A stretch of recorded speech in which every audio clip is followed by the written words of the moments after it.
35% dari total orang dengan HIV/AIDS ODA di Indonesia adalah perempuan. Sampai sekarang, perempuan HIV/AIDS masih mendapat diskriminasi oleh masyarakat, bahkan keluarga mereka sendiri. Baru-baru ini Ikatan Perempuan Positif Indonesia (IPI) meluncurkan sebuah film berjudul Harus. Film ini bercerita soal kekerasan dan diskriminasi yang banyak dialami oleh perempuan HIV/AIDS. Film ini bertujuan menghapus stigma di masyarakat terhadap ODA. Berikut liputan Enda Kurnia untuk Asha Calling. Saat ini jumlah perempuan yang terinfeksi HIV/AIDS mencapai 35% dari total ODA di Indonesia. Kebanyakan dari mereka adalah ibu rumah tangga yang tertular virus mematikan tersebut dari suaminya. Oleh karena itu, Ikatan Perempuan Positif Indonesia atau IPI bekerjasama dengan UN Women meluncurkan sebuah film berjudul Harus.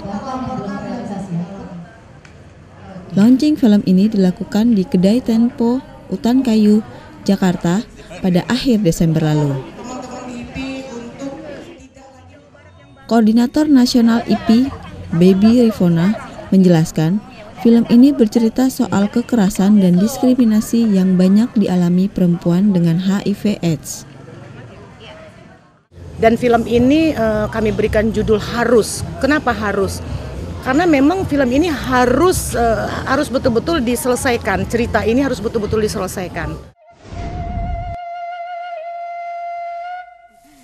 Film berdurasi 30 menit ini terinspirasi dari kisah nyata, yaitu curahan hati beberapa anggota IPI yang pernah dan masih menjadi objek kekerasan dari pasangannya.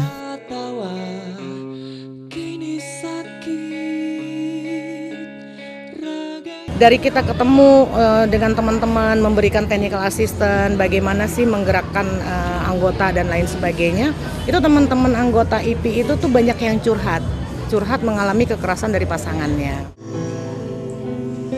Untuk memperkuat naskah film, IPI pun melakukan riset dengan mensurvei para ODA perempuan di 8 provinsi. Hasilnya, banyak di antara mereka masih mengalami kekerasan fisik. Tak cuma itu, para ODA perempuan juga diperlakukan diskriminatif oleh tenaga kesehatan. Mereka dipaksa menjalani sterilisasi atau pemandulan dengan dalih agar penyakit HIV/AIDS tak menulari si anak.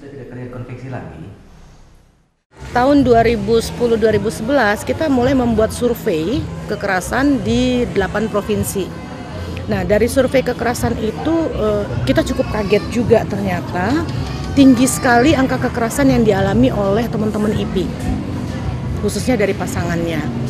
Dari layanan juga ada, dari keluarga juga ada. Misalkan kayak kekerasan fisik yang dialamin itu hampir 40%. Begitu juga kekerasan psikis ya, dalam bentuk makian, caci maki dan lain sebagainya.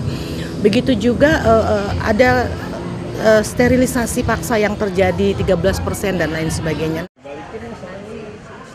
IPI menunjuk Sari Handoyo sebagai penulis naskah. Sari mengaku tak mudah menulis naskah film Harus.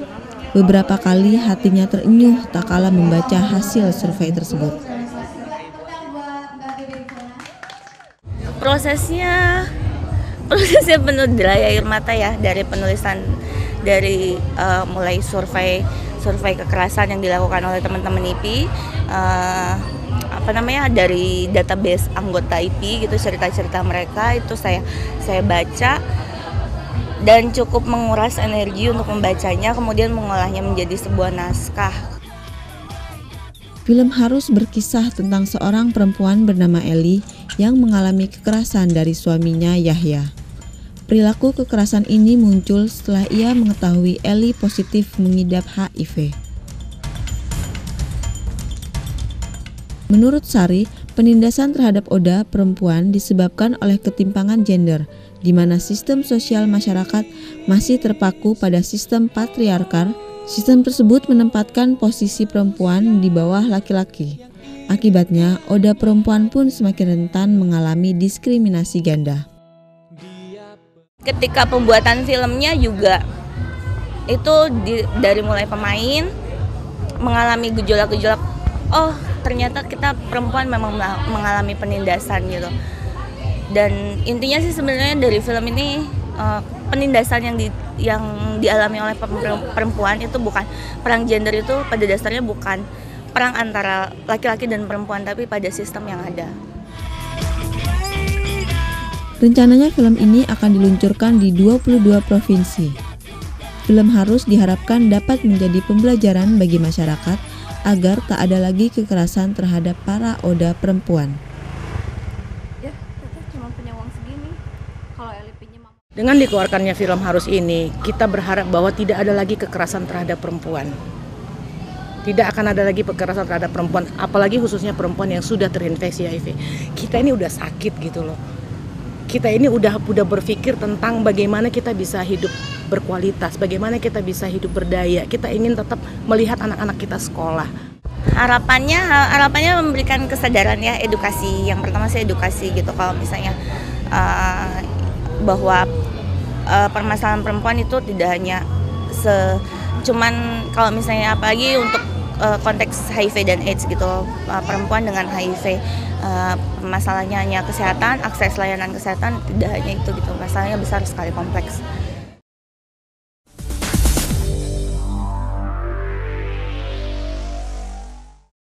Laporan tersebut sekaligus menutup perjumpaan kita dalam Asia Calling. Terima kasih Anda sudah menyaksikan, kami undur diri dan sampai jumpa pada Asia Calling berikutnya. Asia Calling, your window on Asia.